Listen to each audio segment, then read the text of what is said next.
कुछ 5 main subject रहते हैं, इसके अलावा पेपर 2 के कुछ सब्जेक्ट रहते हैं, उस पर आप एनसीईआरटी पे फोकस करेंगे। बाकी 3 सब्जेक्ट कॉमन हैं, सीडीपी, हिंदी और इंग्लिश, ये 90 मार्क्स।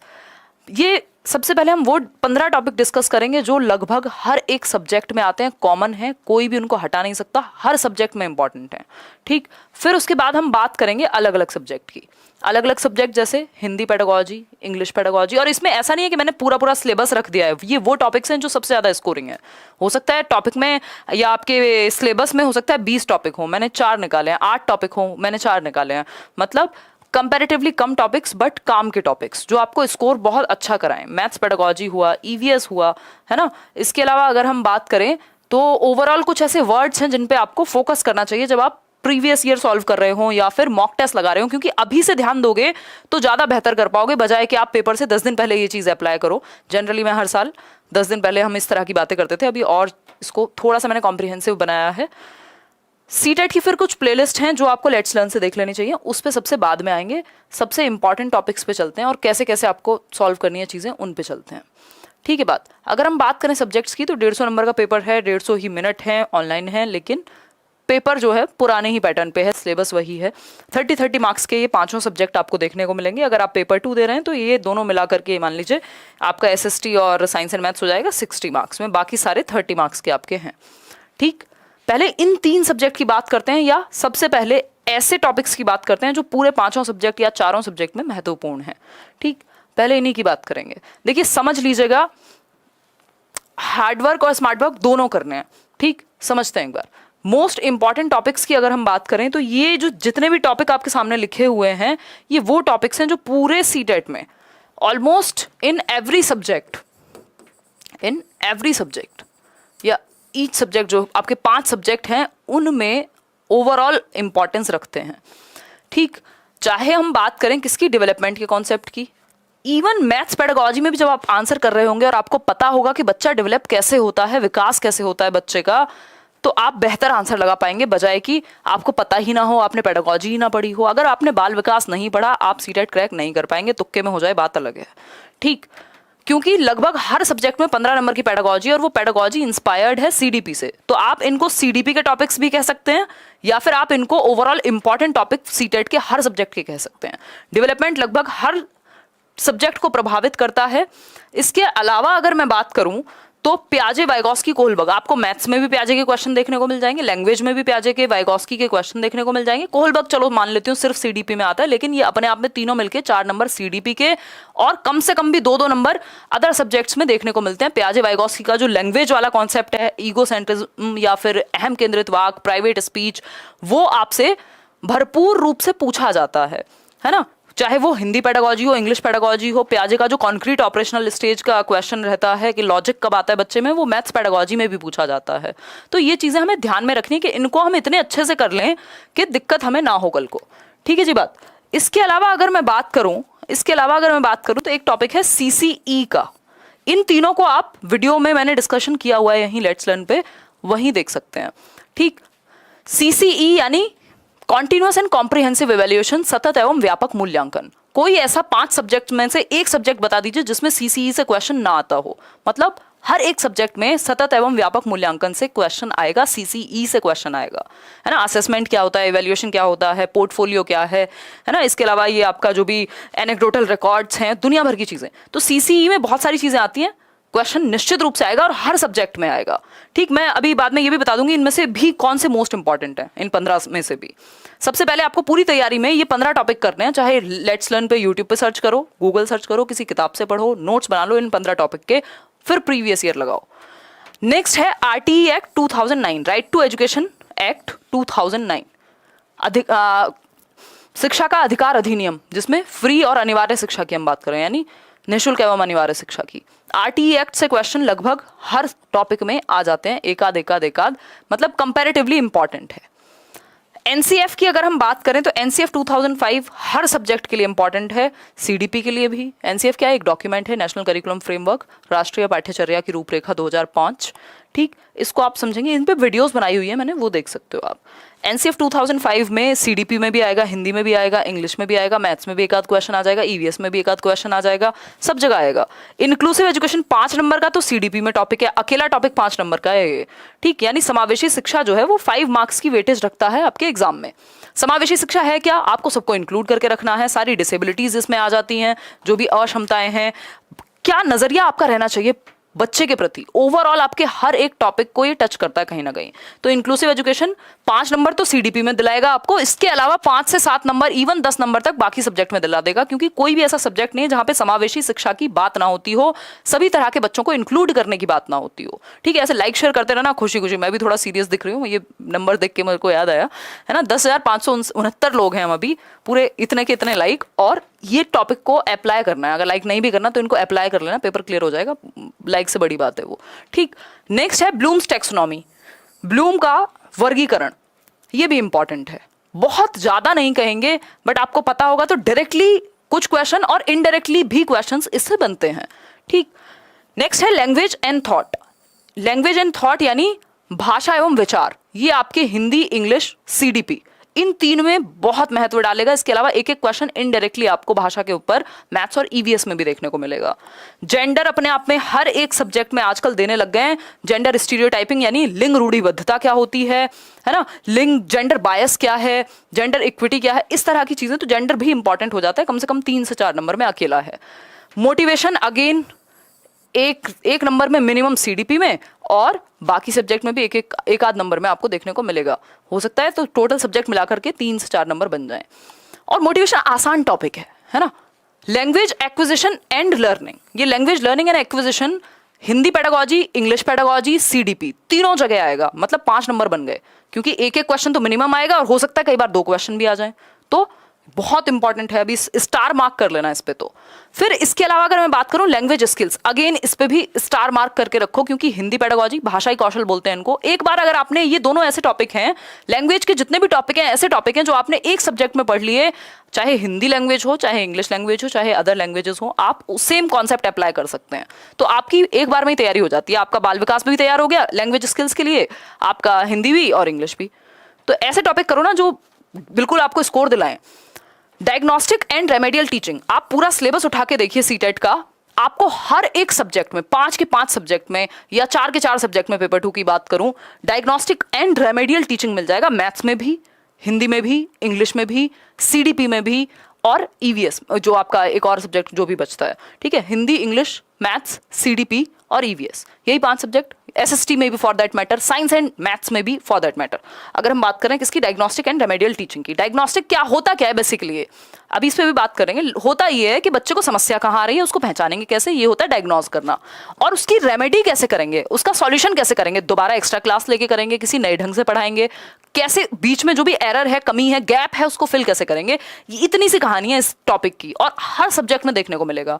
ठीक, फिर है टीएलएम, ये भी 5 के 5 सब्जेक्ट में, टीचिंग लर्निंग मटेरियल, भाई पढ़ाने की बात हो रही है ना, आप टीचर्स बनने जा रहे हैं, तो शिक्षण सहायक सामग्रियां क्या हैं ये तो आपको पता होनी चाहिए, और अपने अपने हर सब्जेक्ट की पता होनी चाहिए, क्योंकि अगर आप प्राइमरी में जा रहे हैं तो आप मैथ्स भी पढ़ाएंगे, ईवीएस भी पढ़ाएंगे, हिंदी भी पढ़ाएंगे, इंग्लिश भी पढ़ाएंगे, तो सबकी सामग्री का आपको पता होना चाहिए कि कौन से टीचिंग मटेरियल आप लेकर के जाएंगे।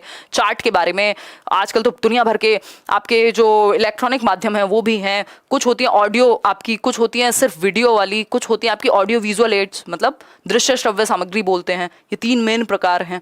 तो हर सब्जेक्ट के अकॉर्डिंग थोड़ा सा ढल जाओ कि किसमें क्या होगा। ईवीएस है तो एक्टिविटी सेंटर्ड ज्यादा होगा, है ना, ये सारी चीजें हैं। मैथ्स है तो आप कोशिश करो एक्टिविटी की तरफ लेके जाओ, इस तरह के इंस्ट्रूमेंट्स यूज करो। फिर है इंटीग्रेटेड सब्जेक्ट टीचिंग, इंटीग्रेटेड या मल्टी डिसिप्लिनरी या एकीकृत शिक्षण कहते हैं इसको, एक सब्जेक्ट से दूसरा सब्जेक्ट जोड़ करके पढ़ाना, ये भी इंपॉर्टेंट है ना। तो ये जो 15 टॉपिक मैंने अभी तक डिस्कस किए हैं, ये आपके पूरे पेपर में ओवरऑल इन एवरी सब्जेक्ट आपको ये हेल्प करेंगे। ओवरऑल जितने भी सीटेट के सब्जेक्ट हैं हर एक सब्जेक्ट के लिए इंपॉर्टेंट है। इनमें से भी अगर हम स्टार मार्क करें, मोस्ट इंपॉर्टेंट मार्क करें, तो फटाफट से निकाल लेते हैं भाई, जिनको हम स्टार मार्क कर सकते हैं। ये सीडीपी के तो टॉपिक हैं ही, सीडीपी में सिलेबस में 22 टॉपिक के आसपास हैं, जिसमें से ये 15 इंपॉर्टेंट है। अब ये 15 इसलिए डालें क्योंकि ये हर एक टॉपिक में इंपॉर्टेंट है। अब इसको भी क्या कर लेते हैं, ओवरऑल पूरे पेपर के लिए महत्वपूर्ण है इन टॉपिक्स को सबसे पहले करो, तैयारी शुरू करने से भी पहले ये शुरू करो पहले, ठीक है। अगर प्रीवियस ईयर भी बाद में देखना है तो देखो, लेकिन ये सबसे पहले करो। अब इसमें से स्टार मार्क करने की अगर मैं बात करूं, ये टॉपिक आपका most important, development important, CCE important, चलो आरटी को हटा देते हैं, एक दो क्वेश्चन आते हैं, NCF important, inclusive education most important, ठीक, language and thought again important, ये वैसे इसी से जुड़ा हुआ है। ये जो लैंग्वेज एंड थॉट है ना, ये लैंग्वेज स्किल्स और ये लैंग्वेज लर्निंग, ये तीनों टॉपिक एक ही मान के चलो आप, इन तीनों को एक ही टॉपिक मान के चलो, क्योंकि जब आप ये पढ़ोगे कि भाषा क्या होती है, एक्वायर कैसे करते हैं और इसकी स्किल्स कौन सी होती हैं, सुनना, बोलना, पढ़ना, लिखना, यही 4 स्किल्स हैं, LSRW बोलते हैं, लिसनिंग, स्पीकिंग, रीडिंग और राइटिंग, ठीक। तो ये 1 2 3 4 5 6, इन तीनों को मिला दूं तो 6 टॉपिक हो गए। जेंडर इंपॉर्टेंट है 2-3 नंबर में, 7वां टॉपिक मान लेना इसको, ठीक। ये तो भाई दोनों ही इंपॉर्टेंट है। तो अगर मैं कहूं 1 2 3 4 5 6 7 और 8 9 टॉपिक्स हो गए, इनको और काट दिया जाए अगर, हालांकि ये इनमें से हटाने के लिए बचा नहीं है कुछ, ये ऑलरेडी बहुत इंपॉर्टेंट थे, तभी मैंने यहाँ पे लिखा है सभी सब्जेक्ट्स को देखते हुए, लेकिन इनमें से भी अगर हम छांटे हैं तो 9 टॉपिक्स बनते हैं आपके, इन तीनों को मैंने एक ही कैटेगरी में डाल दिया है। तो ये 9 टॉपिक्स अगर आप कर लेते हैं तो मुझे लगता है कि आपका एग्जाम क्लियर होने से कोई नहीं रोक सकता, इन 9 टॉपिक्स प्लस प्रीवियस ईयर।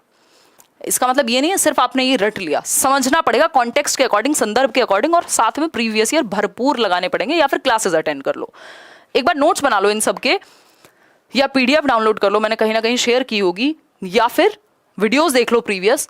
अगर ये 9-10 टॉपिक या ये 15 टॉपिक कॉम्प्रिहेंसिवली तैयार कर लेते हो विद प्रीवियस ईयर, नहीं रुकेगा पेपर। लेकिन सिर्फ रुकने की बात नहीं है ना, हमें थोड़ा सा स्कोर भी अच्छा करना है, क्योंकि अगर आप सीटेट में हार्डवर्क कर लेंगे लाइफ में, मैंने जो ऑब्जर्व किया है, अगर लाइफ में कभी भी कुछ बड़ा या अच्छा करना हो, जो आप सच में चाहते हो, उसके लिए पहले एक बार हार्डवर्क कर लेना चाहिए। स्मार्ट वर्क भी करना आ जाता है टाइम के साथ। तो स्मार्ट वर्क सीखने के लिए हार्डवर्क की जरूरत होती है, वो सीटेट में अगर आपने कर लिया तो आगे एग्जाम में हेल्प मिलेगी, चाहे आप केंद्रीय विद्यालय का एग्जाम दें, चाहे D2SB का एग्जाम दें, कल को आपको स्मार्ट वर्क भी समझ में आने लगेगा। यहाँ थोड़ा सा हार्डवर्क कर लीजिए, ठीक। तो अगर हम बात करें तो ये 9 टॉपिक तो करने ही करने हैं, ये CDP प्लस ओवरऑल सभी सब्जेक्ट के लिए इंपॉर्टेंट टॉपिक्स हैं, ठीक है। ये NCF है, जैसे NCF की गाइडलाइंस हैं 5, उन्हीं से पेपर में क्वेश्चन आता है हर सब्जेक्ट में 5, ये जो गाइडलाइन है इनको घोल के पी जाओ, बिल्कुल 5 हैं ये, और इन्हीं के अराउंड क्वेश्चन घूमते हैं ज्यादातर। NCF के क्वेश्चन इन्हीं 5 गाइडलाइंस के अराउंड आते हैं। बाकी NCF पे मैंने वीडियो बनाई हुई है, एक बार सर्च करके देख लो, NCF by Himanshi Singh. Hindi pedagogy की बात करते हैं, देखो पैसेज तो आप 5 पैसेज, मतलब 5 साल के 10 पैसेज हिंदी में भी और इंग्लिश में भी सॉल्व करके देखो प्रीवियस ईयर के, वहां से प्रैक्टिस होगी और आपके नंबर बचेंगे, मतलब टाइम बचेगा पेपर में। पैसेज कभी रिपीट नहीं होता, लेकिन प्रैक्टिस आपको प्रीवियस ईयर से करनी है, क्योंकि पैटर्न वैसा ही रहेगा। ऐसा मत करना कि SSC के पैसेज प्रैक्टिस करने लग गए और पेपर देना था सीटेट का, ठीक है जी। नेक्स्ट है आपका हिंदी पेडागोजी। हिंदी पेडागोजी क्या है? हिंदी पेडागोजी में वैसे 10 के आसपास टॉपिक हैं, 8 या 10 टॉपिक हैं, जिसमें से ये मैंने 3 से 4 टॉपिक आपके निकाले हैं, और ये पहले से कवर्ड हैं।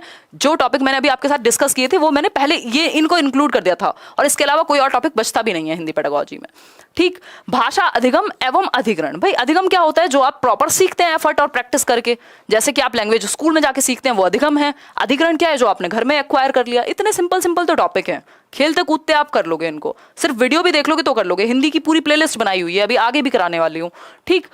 भाषाई कौशल यानी लैंग्वेज स्किल्स, सूबो पाली से याद कराया हुआ है, सुनना, बोलना, पढ़ना और लिखना। इसको इंग्लिश में LSRW कहते हैं। अब ये आपको इंग्लिश पेडागोजी में भी हेल्प करेगा, CDP में भी हेल्प करेगा, हिंदी में भी हेल्प करेगा। मतलब इससे ज्यादा विन विन सिचुएशन किसी और पेपर में हो नहीं सकती कि इतने कॉमन टॉपिक्स, है ना। नेक्स्ट है शिक्षण सहायक सामग्री। TLM अगेन पढ़ाओगे कैसे? चार्ट लेके जाओगे, लैंग्वेज लैब में लेके जाओगे, अंताक्षरी खिलवाओगे, क्या करोगे? लैंग्वेज को लेके सिंपल, उनका प्रोनाउंसिएशन जो उच्चारण होता है वो त्रुटियां करते हैं उस तरह की, तो उसको कैसे करेंगे? विविध कक्षा में भाषा, ये लैंग्वेज के लिए, दोनों लैंग्वेज के लिए, इवन सभी लैंग्वेजेस के लिए इंपॉर्टेंट है कि डाइवर्स क्लास में लैंग्वेज कैसे सिखाओगे। डाइवर्स का मतलब क्या है? मल्टीलिंगुअल क्लास, बहुभाषी कक्षा। बिल्कुल इतना महत्वपूर्ण टॉपिक है लैंग्वेज के लिए जिसकी हद नहीं है। मल्टीलिंगुअल क्लास यानी कई भाषाओं के बच्चे जब क्लास में बैठते हैं तो आप उनको कैसे सिखाएंगे। भाषा की कठिनाई, भाई मुश्किलें क्या होती हैं लैंग्वेज सीखने में, गलतियां क्या करते हैं बच्चे, त्रुटियां क्या करते हैं, एरर क्या करते हैं, कई बार वो भाषागत त्रुटि करते हैं ना, कई बार ग्रामेटिकल मिस्टेक करते हैं, कहीं जहां ईडी नहीं लगाना था वहां ईडी लगा दिया, कई बार क्षेत्रीय प्रभाव उनके ऊपर होता है। क्षेत्रीय प्रभाव में क्या है, कोई बच्चा है जो सड़क को सरक बोलता है तो वो क्षेत्रीय प्रभाव है, वो रीजनल उसका क्या कहेंगे इन्फ्लुएंस है। हिंदी में भी यही है, इंग्लिश में भी यही है, तो विन विन सिचुएशन है। आपको हिंदी इंग्लिश की अलग तैयारी करनी ही नहीं है, ये टॉपिक्स ऐसे हैं जो हर जगह पे आएंगे, ये उन्हीं 9 टॉपिक्स में इंक्लूडेड हैं। विकार, ये इंक्लूसिव एजुकेशन में आप वैसे भी पढ़ेंगे कि डिस्फेजिया क्या होता है, अफेजिया क्या होता है, डिस्कैल्कुलिया क्या है, ये विकार वगैरह वहां पे भी आते हैं। ठीक, तो ये कुछ 4 टॉपिक हैं टोटल जो इंपॉर्टेंट है हिंदी पेडागोजी में, और ये 15 नंबर दिला देंगे आपको, और ये उन 9 टॉपिक्स में भी इंक्लूडेड ही थे ऑलमोस्ट। इंग्लिश पेडागोजी की बात करें, अगेन सेम 4 टॉपिक्स। हालांकि सीटेट तो हिंदी और इंग्लिश को अलग बांटता ही नहीं, किसी भी लैंग्वेज को अलग नहीं बांटता, सिलेबस सबका सेम है, बस इंग्लिश के लिए इंग्लिश का पढ़ोगे, हिंदी के लिए हिंदी का पढ़ोगे, तो उस केस में गड़बड़ होनी ही नहीं है। इंग्लिश पेडागोजी देख लो, फिर ईवीएस और मैथ्स समझेंगे। तो वो 9 to 15 टॉपिक अगर आपने एक बार अच्छे से कर लिए तो आपका पेपर कोई रोक नहीं सकता, और लाइक शेयर कर दिया तो पॉजिटिविटी बढ़ जाएगी, है ना। ये कितनी कितनी वाहियात बातें मैं करने लगती हूँ, क्योंकि कई बार मैं ज़्यादा सीरियस हो जाती हूँ ऐसी बातें करते हो, तो मुझे बीच में जब कुछ याद नहीं आता तो लाइक शेयर याद आता है।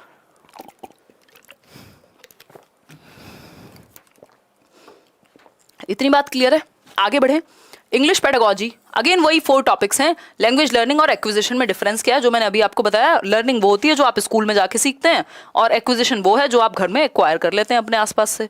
ठीक, लैंग्वेज स्किल्स, अगर आप भारत में पैदा हुए हैं तो आपने इंग्लिश को लर्न किया होगा, अगर आप यूएस में पैदा होते तो आपने एक्वायर कर ली होती। जैसे हमने हिंदी एक्वायर किया, अधिग्रहण किया है, और अधिगम किया है किसका, इंग्लिश का, जनरल तौर पे। लैंग्वेज स्किल्स अगेन वही हैं, 4 स्किल्स हैं, उन्हीं को कैसे यूज करेंगे सीखेंगे। LSRW, लिसनिंग, स्पीकिंग, रीडिंग और writing. Teaching learning materials again वही 3 प्रकार के तो होते ही हैं, ऑडियो विजुअल और ऑडियो विजुअल, श्रवण दृश्य और दृश्य श्रवण सामग्री। इनमें 3 प्रकार हैं, किसी में कुछ है, किसी में कुछ है, वही मेन चीजें। Language in diverse classroom, multilingual classroom में आप कैसे पढ़ाएंगे, सभी बच्चों का ध्यान रखना है, और बच्चे की मदर टंग पे फोकस करना है, ये चीज आपको पता होनी चाहिए। ठीक, मदर टंग पे हमेशा फोकस करना है। अभी मैं कुछ वर्ड्स भी बताऊंगी जो इंपॉर्टेंट हैं। लैंग्वेज पढ़ते समय डिफिकल्टी क्या होती है, डिसऑर्डर्स क्या हैं, यही सारी चीजें। मैथ्स पेडागोजी की अगर मैं बात करूं तो ये 3-4 टॉपिक हैं जो हम पहले ही कवर कर चुके हैं। पहले कैसे कवर कर चुके हैं, एक तो ये नेचर ऑफ मैथमेटिक्स, तो चलो मैं मानती हूं कि ये नया टॉपिक हो जाएगा। इसके अलावा TLMs हम कर चुके हैं, बट मैथ्स के लिए अलग से TLM पढ़ लेना थोड़ा बेहतर तरीके से, जिसमें अबेकस क्या है, या फिर जो आपका इसमें कई सारे टूल्स आते हैं, अभी एग्जैक्टली मैं रिकॉल नहीं कर पा रही हूँ, तो वो आपको पढ़ने हैं मैथ्स के TLM। इसके लिए एक टैप इनटू टीन माइंड्स, अगर आई थिंक टैप इन है, टैप इन टू है, टीन माइंड्स, मैंने ये वेबसाइट में शेयर कर दूंगी। अनुराग, जिनके लास्ट टाइम 143 आए थे, आप लोग कहेंगे कि मतलब बार बार मैं रिपीट करती रहती हूँ, बट उन्होंने कई सारी वेबसाइट मैथ्स के लिए बताई थी जो आप टीचिंग लर्निंग मटेरियल के लिए यूज़ कर सकते हैं। बाकी मैं भी करा दूंगी, ऐसी कोई दिक्कत नहीं है। तो ये वेबसाइट आप टीचिंग लर्निंग मटेरियल TLM के लिए पढ़ सकते हैं, या कोई भी बुक अगर आपने ली हो, चाहे वो मैकडॉ-हिल हो या कोई भी जिसमें दिया हुआ हो, या प्रीवियस वीडियो से देख सकते हो। Evaluation through formal and informal methods, evaluation again ये CCE का ही हिस्सा है कि आप इवेल्युएट कैसे करोगे बच्चे को, मूल्यांकन कैसे करोगे। Again diagnostic and remedial teaching, ये अगेन अपने आप में अलग टॉपिक नहीं है, CCE के अंदर ही एक टॉपिक है। ठीक है, तो 8 टॉपिक हो गए, एक और कम हो गया एक तरह से। तो क्या आप डिफिकल्टी कैसे डायग्नोस करोगे और उसका सॉल्यूशन कैसे निकालोगे। मैथ्स पेडागोजी की बात हो गई, अब EVS की बात करते हैं। और इसके जो मैथ्स के 15 नंबर हैं वो आपको प्रीवियस ईयर से सॉल्व करने हैं, या कोई भी टीचर मिल जाए, या फिर आपको सिलेबस के अकॉर्डिंग NCERT वगैरह पढ़ के वो बेसिक क्वेश्चंस आते हैं। EVS की अगर हम बात करें तो ये 6 थीम्स हैं जिनसे कई क्वेश्चन बनते हैं। थीम बेस्ड करिकुलम है। थीम्स कितने हैं, 6 ब्रॉड थीम्स हैं जिससे क्वेश्चंस आते हैं। इनको अच्छे से करना है। फूड के बारे में पढ़ना है, शेल्टर के बारे में, वाटर के बारे में, ट्रैवल के बारे में, और things we make and do. अभी आप NCERT से पढ़ेंगे, उसके अलावा प्रीवियस ईयर से पढ़ेंगे, उसके अलावा ज़्यादा फालतू टाइम है तो आप प्राइवेट स्कूल की कोई किताब उठा सकते हैं 1st to 5th की, है ना, ये आप कर सकते हैं। ये इन 6 थीम्स के अराउंड ही वो 15 से 20 क्वेश्चन बनते हैं। उसके अलावा 15 क्वेश्चन आते हैं पेडागोजी के। तो पेडागोजी में आपको ध्यान रखना है, वैसे आप NCERT अगर पढ़ लेंगे तो पेडागोजी अपने आप स्ट्रांग हो जाएगी EVS में, कि एक्टिविटीज़ क्या कराएंगे बच्चे को, एक्सपेरिमेंट ज़्यादा से ज़्यादा कराना है, क्योंकि EVS वो सब्जेक्ट है छोटे बच्चों के लिए जिसमें साइंस भी इंक्लूडेड है, जिसमें सोशल स्टडीज भी इंक्लूडेड है और जिसमें एनवायरनमेंट भी इंक्लूडेड है। तो एक्टिविटी सेंटर्ड ज़्यादा होना चाहिए, डिस्कशंस ज़्यादा होने चाहिए, जो परिचर्चा जिसको बोलते हैं, ग्रुप डिस्कशन, प्रैक्टिकल वर्क ज़्यादा होना चाहिए। सिग्निफिकेंस क्या है ईवीएस की, ये आपको बताना है। इंटीग्रेटेड ईवीएस, अगेन वही बात, साइंस, सोशल साइंस और एनवायरनमेंट, ये तीनों सब्जेक्ट एक ही में इंक्लूडेड हैं। एनवायरमेंटल स्टडीज और एनवायरमेंटल एजुकेशन क्या है, या एनवायरमेंटल ईवीएस की फुल फॉर्म क्या है, तो ईवीएस की फुल फॉर्म एनवायरमेंटल साइंसेज ना होकर के एनवायरमेंटल स्टडीज है, जिस लेवल पे हम बात कर रहे हैं सीटेट में उसमें। तो ये बेसिक चीज़ें जो 4-5 टॉपिक हैं आपको पता होने चाहिए, चाहे आप अपनी डीएलएड की किताबों से पढ़ें, बीएड की किताबों से पढ़ें, चाहे ये टॉपिक्स हैं जो आपको दुनिया के जिस कोने से मिले पढ़ लो, चाहे वो यूट्यूब पे सर्च करके पढ़ो, गूगल सर्च करो, कुछ और करो, बट नोट्स अपने बना लेना, क्योंकि आपने 36 सोर्स तो इकट्ठे कर लिए और आपके दिमाग में रिवीजन के लिए टाइम नहीं है, तो कोई पॉइंट नहीं बचेगा। ठीक है जी, तो ये बात हुई ईवीएस की। अब कुछ वर्ड्स ऐसे हैं जिन पे आपको ध्यान रखना है जब आप पेपर सॉल्व कर रहे हो, मॉक टेस्ट लगा रहे हो, या सीटेट में पढ़ रहे हो चीज़ों को। जैसे एक्सेप्ट और नॉट का ध्यान रखना है। कई बार पेपर में, और ये आजकल स्पेशली होने लग गया, पहले उतना नहीं होता था, एक्सेप्ट और नॉट लिखा हुआ होता है कहीं कहीं कि एक्सेप्ट दिस, या फिर if this is not right, तो वो नॉट भूल जाते हैं हम कई बार, वो चुपके से लगा देता है नॉट या एक्सेप्ट, और हम भूल जाते हैं। ये नॉट और एक्सेप्ट देख के ऐसे कान खड़े करने 3 इडियट वाले, और ध्यान से आंसर सॉल्व करना है। क्वेश्चन सॉल्व करना आसान होता है, बट ये क्वेश्चन जो है पढ़ने में गड़बड़ हो जाती है। तो क्वेश्चन पढ़ के समझना सीखिए, आपका आधा काम वहीं सॉल्व हो जाएगा। कई बार हम सारे टॉपिक कर लेते हैं फिर भी पेपर क्लियर नहीं हो रहा, क्योंकि हम क्वेश्चन पढ़ के समझ नहीं पा रहे कॉन्टेक्स्ट के अकॉर्डिंग। तो वो भाषा समझना बहुत ज़रूरी है क्वेश्चन की, और उसमें सबसे ज़्यादा हेल्प करेंगी, मतलब ये तो मैं बिल्कुल एकदम सही तरीके से कह सकती हूँ कि अगर आपने मेरे वीडियोज़ देखे, आपको लैंग्वेज समझने में बहुत आसानी हो जाएगी क्वेश्चन की, कि वो कहना क्या चाहता है। स्पेशली लास्ट ईयर की सीटेट एक्सपर्ट सीरीज़ भी, या बाकी ईवीएस वगैरह की सीरीज़ भी, और जो हम करने वाले हैं वो भी। एक्टिविटी, इंक्वायरी, इंटरेक्शन, इसमें बच्चों को प्रमोट करना है आपको। मतलब ये पॉजिटिव चीज़ है कि आप बच्चे को एक्टिविटी करने दे रहे हैं, इंक्वायरी करने दे रहे हैं। वो ऑप्शन जो एक्टिविटी का मौका दे, जो इंटरेक्शन का मौका दे, अन्योन्य क्रिया का, एक्टिविटी का मौका दे, वो बेस्ट ऑप्शन है। कोऑपरेशन, असिस्ट और कोलैबोरेशन, अगेन बच्चे के सहयोग को बढ़ावा देना है आपको। तो जो ऑप्शंस कोऑपरेशन की बात करें, उस तरफ आपको लेके जाना है आंसर को। फिर है नो कंफर्ट टू टीचर, कभी भी ऐसा नहीं करना कि कोई काम है मान लो, तो वो इसलिए नहीं कर रहे क्योंकि टीचर को आराम मिलेगा, एक ऑप्शन ये है, तो ये ऑप्शन तो कभी सपने में भी चूज नहीं करना जब तक नॉट ना लिखा हो। ऑल ऑफ द अबव के चांसेस बढ़ जाते हैं कई बार, ये तो मतलब यूनिवर्सली क्या कहें, प्रूवन है कि नन ऑफ द अबव के चांसेस कम होते हैं comparatively all of the above के। ऑल ऑफ द अबव तब तक आप, मतलब नन ऑफ द अबव तब तक चूज मत कीजिए जब तक श्योर ना हो, और ऑल ऑफ द अबव में जब तक तीनों में मान लो 3 ऑप्शन है ऊपर के, अगर 2 भी में भी डाउट है, या एक में भी अगर डाउट है, तो आप ऑल ऑफ द अबव के साथ जा सकते हैं। हालांकि ये पेपर टाइम पे ज़्यादा काम आएगा जब तक आप काफ़ी तैयारी कर चुके होंगे। None of the above again ध्यान रखना है, ये तो बहुत कम चांसेस होते हैं, जब तक आपको श्योर ना हो तब तक आप ये लगाए ना। मैचिंग और अजर्शन, ये नया टाइप इस बार आया है। मैचिंग के क्वेश्चंस तो चलो इन्होंने पिछले 1-2 साल से देने शुरू कर दिए थे, केवीएस भी देता था कि मैच करो, 3 इधर स्टेटमेंट दे दिए होंगे, 3 इधर दिए होंगे, फिर मैच करो, उसके नीचे जाके आपको आंसर करना है। कई बार तो कई लोग ऊपर ही देख के आंसर कर देते हैं। दूसरा, ये अजर्शन वाले क्वेश्चंस आजकल आने लगे हैं, जो इन्होंने मॉक टेस्ट में भी ऐड किया है कि एक स्टेटमेंट 1 है, एक 2 है, एक 3 है। अब देखो ओनली 1 सही है, सिर्फ दूसरा सही है, या ए और बी दोनों सही हैं, इस तरह के क्वेश्चंस भी आजकल आने लगे हैं। तो ये आपको पढ़ के, और कॉन्सेप्ट्स अगर अच्छे से क्लियर किए होंगे आपने, टॉपिक अगर आपका क्लियर है, तो दिक्कत इसमें नहीं आएगी। तो इस पे भी इस बार ध्यान रखना है। Be careful while solving the passage, passage solve करते समय ध्यान रखना है, पैसेज के अकॉर्डिंग चलना है। पैसेज में अगर दिन को रात कहा गया है तो आप दिन को रात कहेंगे, अपनी मर्जी से अपना दिमाग नहीं लगाना होता पैसेज में, पैसेज के अकॉर्डिंग चलना होता है। और ये बात आपको कब समझ में आएगी, जब आप प्रीवियस ईयर सॉल्व कर चुके होंगे, कम से कम पैसेज 5-10 आपने सॉल्व किए होंगे, उनके आंसर्स देखे होंगे ऑफिशियल, तब जाके आपको समझ में आएगा कि सीटेट का पैसेज क्या पूछना चाहता है आपसे। नहीं तो कई बार क्या होता है, हमने कुछ देखा, आंसर कुछ कर दिया, आपके अकॉर्डिंग सही था, पैसेज के अकॉर्डिंग सही नहीं था। तो वो आपको देखना पड़ेगा पैसेज ने क्या कहा है, तो केयरफुली सॉल्व करना है। मदर टंग का बहुत ध्यान रखना है, बच्चे की मदर टंग को हमेशा एक्सेप्ट करना है। मातृभाषा को हम एक्सेप्ट करते हैं क्लासरूम में, चाहे सब्जेक्ट कोई भी हो, ठीक है बात, क्योंकि मदर टंग में कंफर्टेबल होता है बच्चा अपनी मातृभाषा में। Don't leave a single question, ये तो सीटेट में होता ही है, 150 में से एक भी क्वेश्चन आपको छोड़ना नहीं है, क्योंकि कोई नेगेटिव मार्किंग नहीं है। और अगर आप थोड़ा सा दिमाग लगा के पेडागोजी की तरफ लीन करेंगे तो आप आंसर भी सही कर देंगे। दूसरा, कई बार हम क्या करते हैं, अरे हिंदी तो मेरी उतनी अच्छी नहीं है, ये अच्छे से कर लेती हूँ, हिंदी छोड़ दूंगी, वो गड़बड़ हो जाएगी आपकी, क्योंकि प्रोबेबिलिटी के हिसाब से भी आपके क्वेश्चन सही हो सकते थे उस सब्जेक्ट में भी।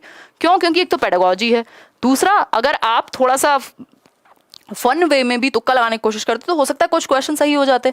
नेगेटिव मार्किंग है नहीं, फिर क्यों छोड़ना है पेपर। तो पेपर के टाइम को मैनेज करेंगे अगर, तो कभी भी सिंगल क्वेश्चन छोड़ने की जरूरत नहीं पड़ेगी, जो आपको छोड़ना भी नहीं है सीटेट में।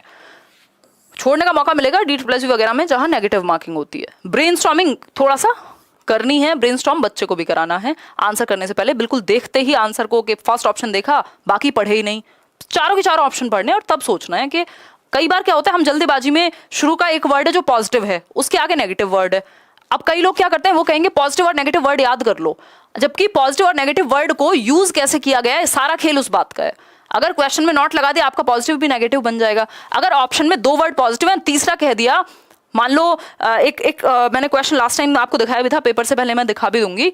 कई बार क्या होता है कि बड़ी मेहनत से रटना है ये लिखा है ऑप्शन में, मान लो इस बात को थोड़ा घुमा के कहेंगे वो, तो आपको लगता है कि यार बड़ी मेहनत लिख दिया मतलब बड़ी अच्छी बात है, आपने लगा दिया उसको टिक, नीचे के ऑप्शन ही नहीं पढ़े या उसको पूरा ढंग से पढ़ा ही नहीं। तो ब्रेनस्टॉर्म करना है, सोचना है, समझना है, ओपन एंडेड क्वेश्चंस पे फोकस करना है, मतलब ये आपको ध्यान में रखने हैं। जैसे ये ऐसा वर्ड है ब्रेनस्टॉर्मिंग अपने आप में एक पॉजिटिव वर्ड था और आपको ब्रेनस्टॉर्म करना भी आंसर करने से पहले। ओपन एंडेड क्वेश्चंस अपने आप में पॉजिटिव है कि बच्चे से आप ओपन एंडेड क्वेश्चन पूछेंगे जिसमें उसके विचार अभिव्यक्त हो पाए, एक्सप्रेस हो पाए। जस्ट ऐसा नहीं है कि येस और नो वाले क्वेश्चंस अच्छे होते हैं, तो जहां ओपन एंडेड का ऑप्शन हो वो बेहतर है। डाइवर्जेंट थिंकिंग हमेशा आप सारी चिंतन दिशाओं में सोचना, मल्टीपल वेज में सोचना बहुत इंपॉर्टेंट है। आपसे पेपर में पूछा जाता है, क्रिएटिविटी पे क्वेश्चन आता ही आता है, ये इंक्लूसिव एजुकेशन से भी जुड़ जाएगा। पीयर ट्यूटरिंग होता है एक दूसरे को, साथी समूह को पढ़ाना, सेम उम्र के लोगों को।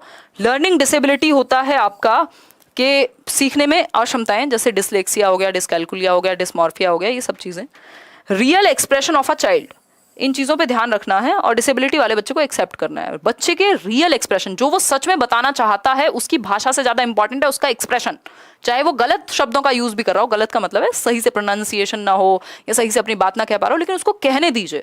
तो जब एक्सप्रेशन की बात आए ऑप्शन में, तो आप बच्चे को एक्सप्रेस करने का मौका जहाँ मिल रहा है, जहाँ बच्चा सबसे ज़्यादा एक्टिव है, वो ऑप्शन बेस्ट है अगर आपसे सही तरीके से पूछा है तो। रोट, मेमोराइज और क्रैम, ये सबसे बड़ा एक नेगेटिव वर्ड अगर कोई है पूरे पेपर में तो वो है रोट मेमोराइजेशन, रटना, या ये क्रैम करना, मेमोराइज करना, रोट मेमोराइजेशन, ये सब नेगेटिव वर्ड्स हैं। ठीक, अब नेगेटिव वर्ड्स तो नेगेटिव ही रहेंगे, ठीक, जब तक आपसे नॉट ना पूछा हो या कुछ भी इस तरह का। ये सारी चीजें जो अगर आप ध्यान में रखेंगे, ये वीडियो आप दोबारा जरूर देख लीजिएगा। मैं जनरली कम बोलती हूँ ये बात, दोबारा एटलीस्ट, वैसे तो अगर कुछ भी समझने की चीज़ है तो आपको मल्टीपल टाइम्स देख के उसमें से नोट करके और ध्यान देना चाहिए, क्योंकि हार्ड वर्क करके आपको स्मार्ट वर्क समझ में आता है। स्मार्ट वर्क ऐसे ही नहीं आ जाता यूं ही, थोड़ा हार्ड वर्क अगर आपने किसी डायरेक्शन में किया होता है तब आपको स्मार्ट वर्क समझ में आता है। ठीक, अगर हम बात करें तो ये सारी ये जो भी वीडियो है इसको एटलीस्ट 2 बार देख के इसमें से नोट्स बना के और इस चीज़ को अप्लाई कीजिएगा। पेपर आज के लिए नहीं, आगे के लिए भी आपकी तैयारी अच्छी हो जाएगी। ठीक, सिर्फ सीटेट के लिए ही नहीं।